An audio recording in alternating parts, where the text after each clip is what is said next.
Merci Monsieur le Président, mes chers collègues. J'ai déjà indiqué dans mon intervention tout à l'heure que je partage l'analyse du contexte global des ressources régionales tel que présenté par le rapport du rapporteur général du budget. Et je souligne d'ailleurs sa vigilance sur le sujet. Alors, autonomiste, je suis évidemment pour l'autonomie des collectivités et évidemment pour leur autonomie, y compris fiscale. Alors, je fais même ce pari. Alors, je sais que des réflexions sont en cours, en particulier sur la fiscalité locale, et que le but est de redonner de l'autonomie budgétaire, alors non seulement aux régions, mais aussi aux communes, aux intercommunalités, voire aux départements. Alors, cette autonomie, c'est vrai, des collectivités a été mise à mal et ça ne date pas d'aujourd'hui. C'est au moins un phénomène d'il y a 20 ans, puisqu'on a commencé par la taxe professionnelle, puis aujourd'hui c'est la taxe d'habitation. Et évidemment, j'ai bien entendu ce qu'a dit Mme Le Gall tout à l'heure, des compétences, un impôt qui va avec, et ça, ce serait tout simplement je dirais, le début du fédéralisme, certainement, et puis de la clarté, tout simplement. Alors, on n'en est pas encore là, mais il y a des chantiers qui sont annoncés et auxquels il va falloir que nous participions. Alors, que nous participions, bien sûr, en tant que conseillers régionaux, et là-dessus, notre exécutif aura un rôle, évidemment, de discussion avec le gouvernement, et puis, on pourra y participer en tant que citoyen, bien sûr, et puis, bien sûr, en tant que parlementaire, pour ceux qui le sont ici. Mais évidemment, il ne faut jamais oublier que ce sont souvent des additions d'un certain nombre de prises de parole qui font qu'au bout du compte, les choses peuvent changer.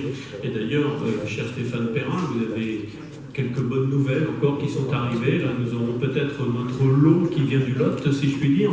Et donc, ça nous permettra certainement d'avoir un peu plus de visibilité. Et je dirais, les incertitudes s'éloigne de plus en plus, puisqu'on a maintenant quelques certitudes. Alors, c'est vrai que tant que le budget de l'État n'est pas voté, et on sait tous qu'il est voté fin décembre, alors il sera voté très probablement la semaine prochaine, et bien là, on saura exactement comment, dans le détail, ça se passera. Alors, sur les propositions de l'exécutif régional, je voudrais quand même souligner 3 qualités. La première qualité de ce rapport, c'est de démontrer notre volonté de conserver la cohérence, la transversalité et l'ambition de nos programmes.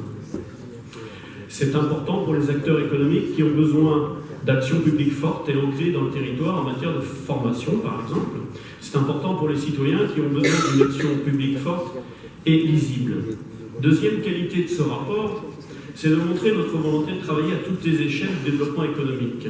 Comme nous le savons, la Bretagne a besoin des métropoles, mais celles-ci ont besoin d'un arrière-pays qui soit prospère. Sinon, petit à petit, elles se rabougrissent et ne peuvent plus se développer. C'est d'ailleurs ce qui arrive dans certaines métropoles. Donc, cet interland, comme on dit en français dans le texte, est particulièrement important. Et donc, préserver le réseau des petites villes et moyennes est particulièrement important pour l'ensemble. Et c'est justement notre mode de développement, et je dirais notre aménagement du territoire. Et c'est ce que fait la région. Dans la même logique, nous montrons ici que nous nous adaptons à nos actions économiques pour accompagner aussi bien les grands moteurs de notre économie que les plus petites TPE. Et ça, c'est particulièrement utile, évidemment, sur nos territoires ruraux.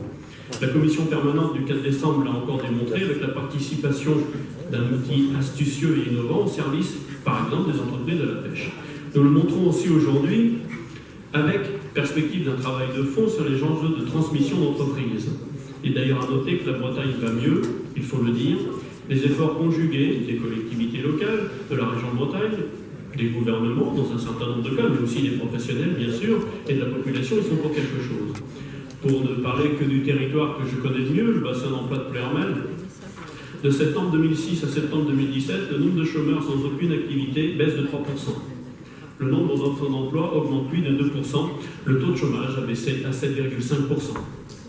La reprise commence à se voir, l'action publique n'y est pas étrangère. Et elle doit d'ailleurs s'adapter. Je souligne le projet de formation que nous mettons en place petit à petit avec les CTEF entre autres, n'est-ce pas Madame Moër, et qui nous permet de reprendre un certain nombre de citoyens qui sont éloignés de l'emploi parce qu'aujourd'hui, dans certains territoires, nous devons aller les chercher et les remettre au travail. ce qui n'est pas toujours simple. Il faut non seulement une formation souvent professionnelle, mais il faut en plus un accompagnement. Et donc ça, c'est tout l'enjeu de notre formation et de notre système de formation professionnelle. Voilà. Alors, la troisième qualité de ce rapport, c'est mettre au centre des enjeux, eh bien, les Bretons eux-mêmes. Alors, je viens d'en parler par la formation, mais l'attention en particulier qui est aussi à la jeunesse, c'est-à-dire cette fois-ci à la formation initiale, puisque nous allons construire 4 lycées. À Liffré, à Plermel, au sud de Rennes, et donc 4 si évidemment on compte en plus le deuxième lycée qui sera le deuxième lycée du Mans. Et vous savez que c'est une demande également. Alors l'attention portée au capital humain de la Bretagne se voit aussi au travers de l'engagement écrit de se saisir très vite de l'étude du Césaire sur la vitalité associative bretonne. Effectivement, nous avons besoin également des contrats aidés. Et je sais qu'un certain nombre de contrats et d'associations sont soutenus par des financements qui sont effectivement un peu complexes, parce que vous pouvez avoir des financements qui viennent de la région, couplés avec des financements d'État, etc. Mais il faut veiller particulièrement à cela. J'avais d'ailleurs attiré l'attention du gouvernement lors du mois d'août, où vous avez dit qu'il n'y avait plus de contrats aidés jusqu'à la fin de décembre. On avait tout simplement dit que ce n'était pas acceptable. Le gouvernement d'ailleurs était revenu sur cette annonce et avait redonné un certain nombre de contrats aidés. Donc il faudra à un moment donné faire un bilan et évidemment remonter les informations de terrain pour, s'il y a besoin d'ajustement, il faudra les demander. Alors l'humain, c'est au cœur de notre budget, je l'ai dit. On le voit aussi à travers le renforcement de nos actions autour des TMS. Alors sur ce point, je serai impliqué avec mes collègues Georgette Bréard et Ramon Brazilek normalement dans une expérimentation sur le bassin d'emploi, l'UDA, Pontivy et Plermel. Une action qui liera emploi et formation, bien sûr l'agroalimentaire, et qui nous permettra d'aller vers une économie qui sera peut-être plus robotisée, mais il y a certaines tâches, il faut bien le dire, qui doivent être aujourd'hui robotisées. De toute façon, on trouve de moins en moins de main-d'œuvre pour travailler sur les chaînes. Donc il y a bien quelque part aussi une montée en gamme par rapport à ça. Alors, je termine, nous gardons donc le cap de la cohérence, de l'innovation et du pragmatisme. Je voudrais terminer mon propos en évoquant 2 sujets sur lesquels il faut être vigilant, même si tout ne dépend pas de nous, loin de là. Le premier concerne la nouvelle stratégie d'alliance dans le monde universitaire. Nous assistons à un double mouvement de rapprochement des entités rennaises d'un côté, finistériennes et morbihanaises de l'autre. Si le réseau de Brest à Angers était trop vaste pour fonctionner, nous espérons que le processus en cours n'est qu'une étape, sans quoi il faudrait craindre un décrochement des pratiques et des moyens entre Rennes et les autres villes bretonnes. Mon deuxième sujet de préoccupation concerne le fait que le premier port de commerce breton, c'est celui de Nantes-Saint-Nazaire, et qu'il va probablement devenir un outil régional des Pays de Loire. Vu le poids de ce port, y compris au sein de la région Bretagne actuelle, nous avons probablement là un sujet de réflexion et une coopération avec la région des Pays de Loire et le département breton de Loire-Atlantique. Je vous remercie.